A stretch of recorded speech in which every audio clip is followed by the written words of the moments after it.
The red states. We talk about it all the time. Let's get to a red area. But then what do we say when we talk about that? Make it redder. Become an activist. But why?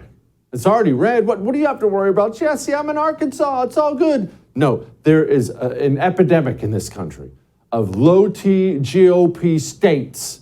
The reddest states have the softest, most pathetic GOPs in the country. You want to find a real hardcore anti-communist? You got to go to California. That he's been living behind enemy lines. But you come to Texas, John Cornyn is one of our senators here. John Cornyn is more useless than the chewed up bubble gum you stuck your hand in the bottom of the restaurant table. Look at South Carolina's senators. Both of them suck. Anyway, joining me now, Andy Roth, president of the State Freedom Caucus Network. Andy, what is it with these red state GOPs? They're pathetic.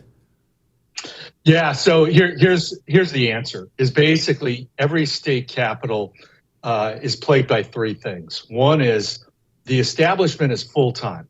So the governor, the bureaucrats, the lobbyists, they're all full-time. And then the lawmakers, though, most of them are part-time. So when a big, nasty bill comes up, these lawmakers are so busy with their full-time jobs and with their families that the only people that are touching them are lobbyists and bureaucrats and the governor. And so they're like, okay, well, if they say it's good, then it's good.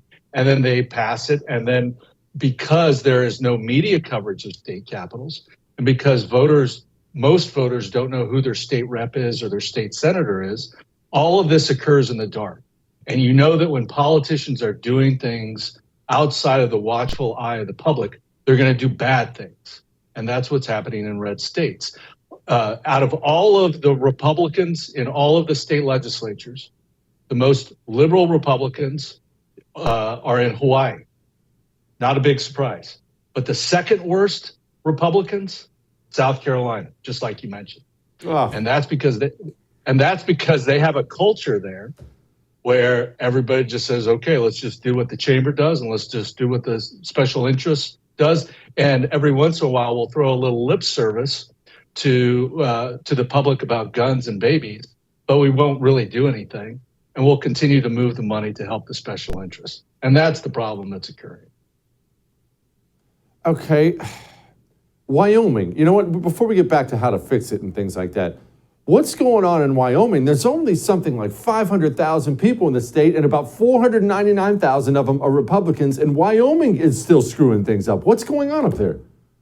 It's precisely for that reason, is that Democrats know that they cannot get elected as Democrats. So they register as Republicans, and then they go and elect Liz Cheney.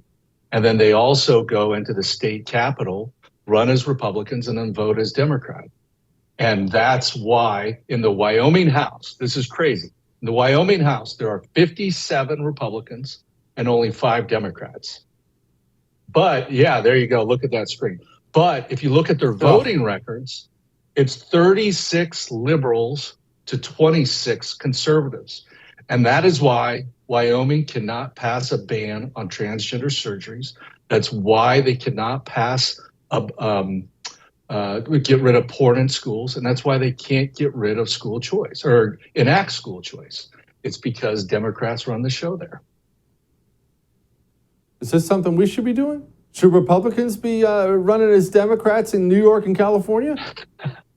No, I think that the main thing that people need to do is find out who their state rep is, find out who their state senator is.